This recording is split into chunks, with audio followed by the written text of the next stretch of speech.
I want to do a quick chat with you about the book Dance with Anger. And we have talked about this before, but I still want to talk about this today. But just one specific concept in that. So I've been reading Dance with Anger for a couple of weeks now. I read half the book in sort of one sitting. And then since then, I've been reading a few pages a week, kind of I pick it up, I read a bit, I think about it, and then I read other stuff. But Dance with Anger was one of the books in the anger sprint that I was going through, where for a couple of months I was trying to reconnect with my anger. And I was reading books about anger management and suppressed anger, and I was doing meditations, and I was like into the topic of anger, right? And I picked that book up, and it was a book for women. Mostly it's a book, I think, for feminine anger, like female anger, like how women should deal with anger, because women in society, it's even a special place on like the kind of limitations we set on girls being angry versus boys being angry, or girls being aggressive versus boys, right? There's like a little less leeway, and maybe there's more stigma in society. And so there's this psychologist, and she wrote this book, and it's mainly written for a female audience on how to deal with your anger. But I thought the book had such great reviews, maybe I can learn something anyways. And if I don't learn anything about my own anger, maybe I'll learn about the anger of the females in my life, the women in my life, or something, right? Could be interesting. And I have to say that I found that there's been nothing in that book that hasn't been useful to me or interesting. It's not the kind of book that I was reading and thinking, oh, this is clearly not for man. This is not for me. I don't understand this. I was like, I just could totally relate to these things, you know? And I have been definitely in these situations, and this is useful to me. So there are a bunch of concepts in that book, but there's two things that I wanted to, there's one main idea that I wanted to highlight. One thing I'd brought up, and we had talked about before once, was this idea that I'd never heard before and never considered myself, that sometimes when you fight, when something upsets you and you fight passionately and loudly and aggressively, that fighting and getting angry and being upset is not to be equated with you are truly interested and working on change. In many cases, that getting angry and worked up and fighting might be a part of the mechanism that makes you not change anything about what is happening. It makes you comfortable about holding on to the situation and just playing out a loop, right?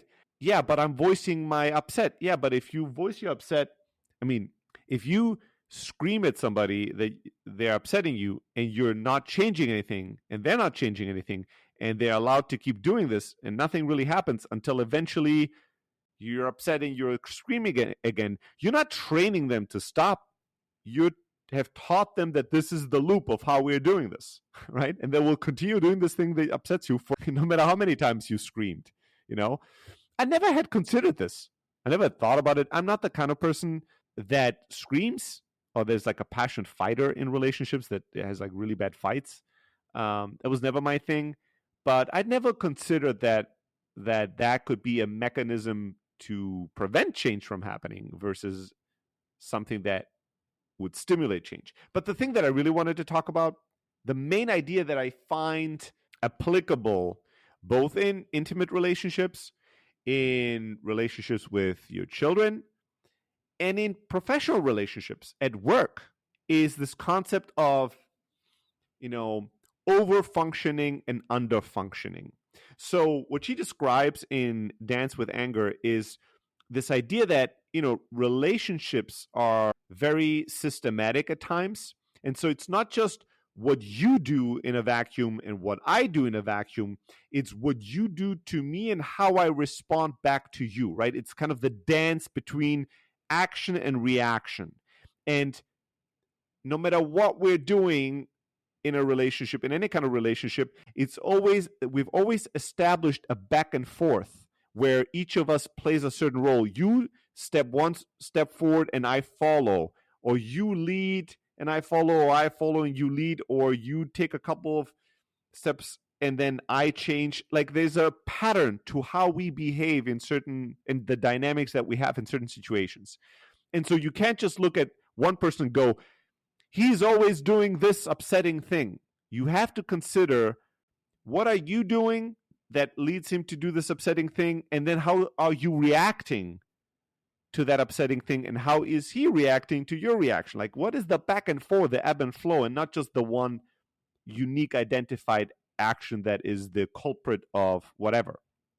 And she has this concept, or she teaches this concept, that most relationships, and this could be parental, there's many examples in there of people coming to her in therapy and describing their issues with their parents, their mothers, their fathers, and other people in their family.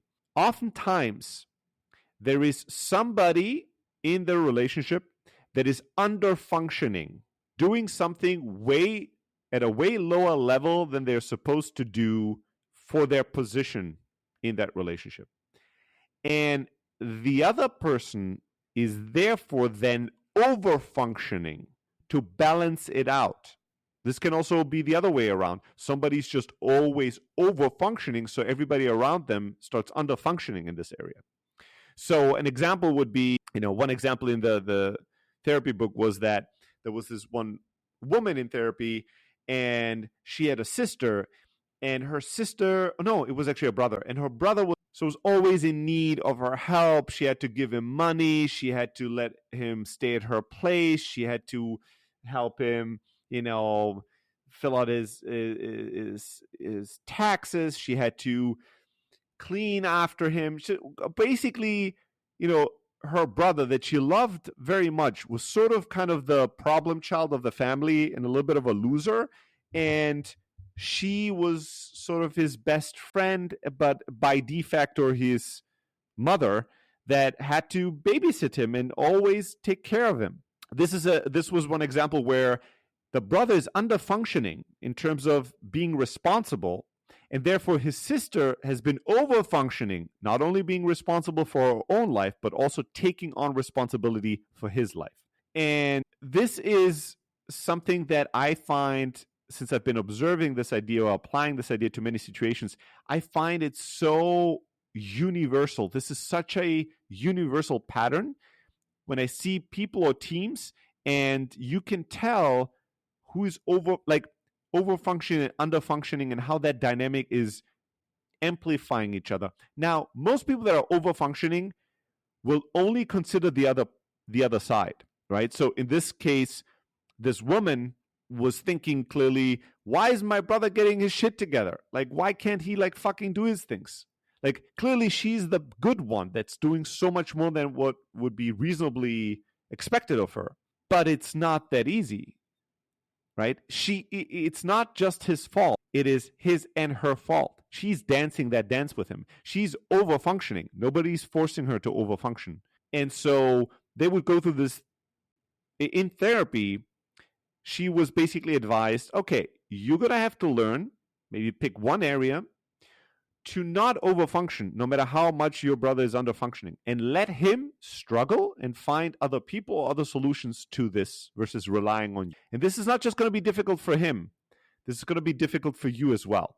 And so she starts doing that. And then, of course, she feels sorry and she feels guilty, right? This is some crazy patterns. Like, people feel sorry for these other people, or they feel guilty. Oh, this person relies on me, or look at all the suffering, or look, for them, this is very difficult, but for me, this is very easy. Whatever story they're telling themselves.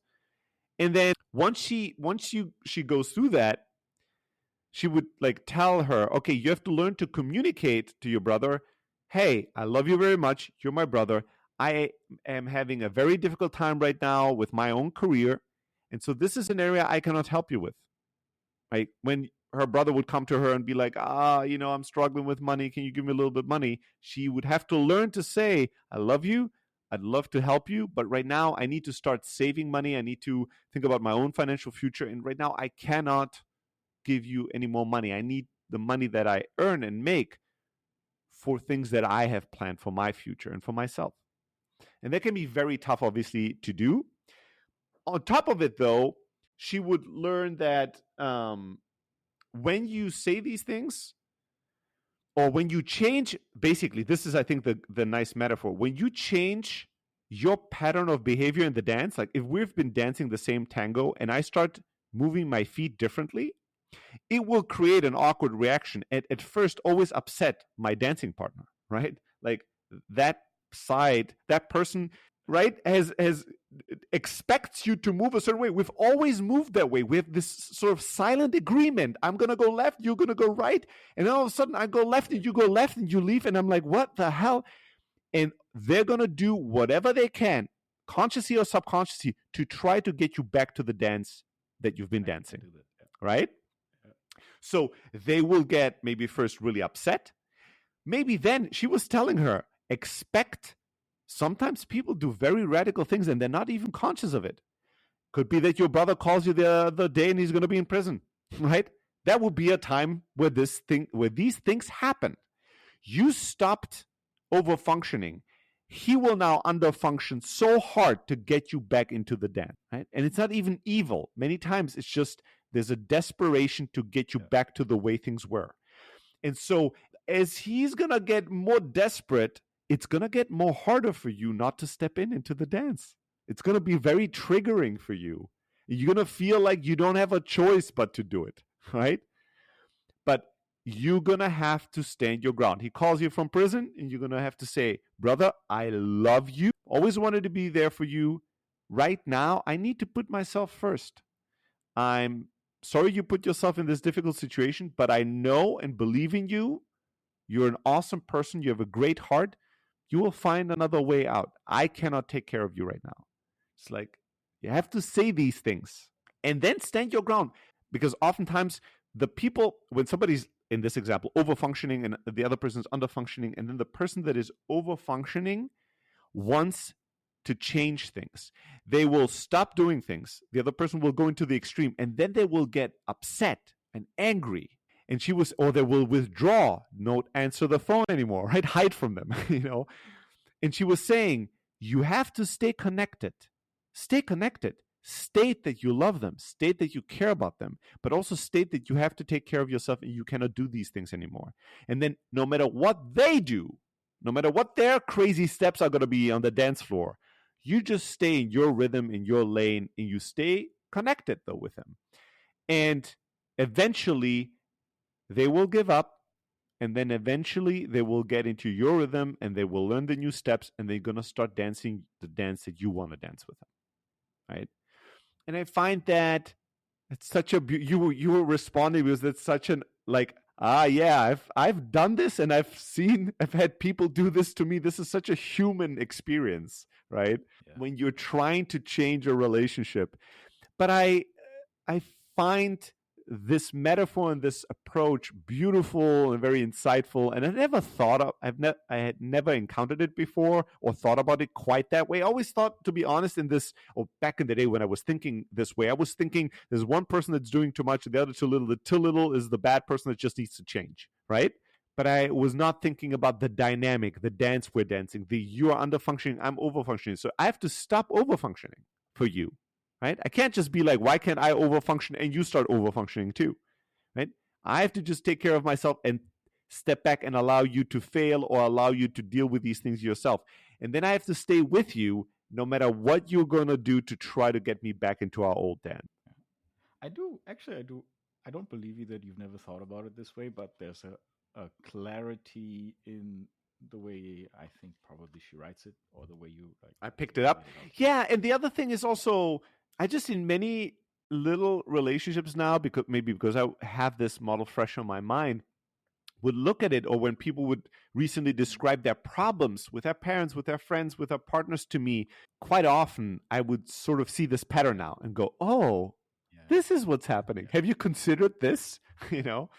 But it's a beautiful book that has a good amount of wisdom nuggets and really kind of cool stories. And it's not what you would think, which is just a book about like how do you handle your anger. It's really about relationships and change management and understanding dynamics between ourselves and others. And I'm not through with it yet, but I highly recommend it. Dance with Anger even if you're not a woman, apparently. I mean, I really have learned a good amount and really enjoy it.